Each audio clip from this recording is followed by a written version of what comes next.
This is Linda from Lilybug's Library. So just coming to you today with a quick wrap up of Foul Play at Seal Bay. So I did finish it, and thank you to Nick Galley and to the author for letting me have a read of that before it comes out. Coming out very soon, coming out August 7th. So make sure you look for that. It was really good. Um, I enjoyed the fact that it was a Cornish mystery, not something I've read before. And they even have like a little glossary at the beginning of it, telling you what some of the different words mean.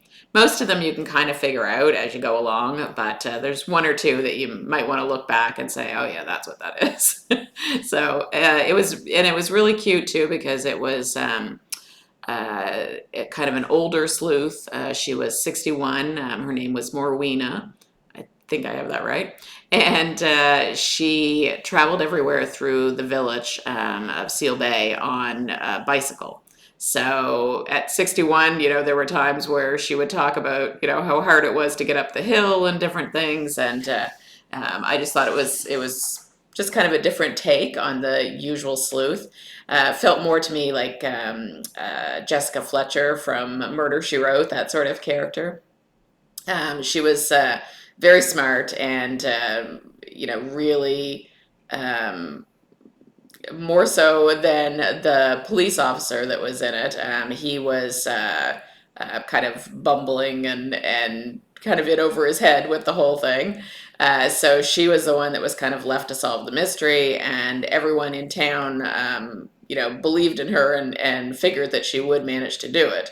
I mean, everyone except the killer, of course. But the whole thing was really sweet. There was she and her mother, who was, I'm sure they gave her age.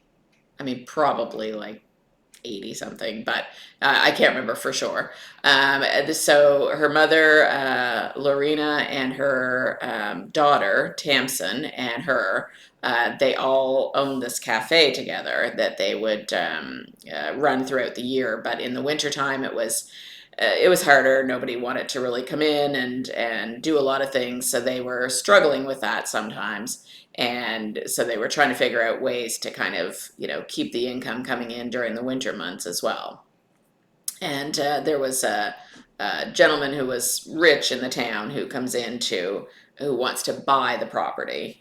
And that's kind of where the trouble all starts. Later on, the Tamsin is getting married, and so they have an engagement party for her and her significant other. And so when they do that, Alex, the man who's rich, he shows up and is talking to people and things, and a really nice guy it seemed, but very used to getting his own way. And so he was still trying to see if they would sell him the property and things. And then at some point during the evening, when nobody's around, he ends up getting killed. And so the story then goes with Morena trying to solve his murder, and the police blaming her and her daughter.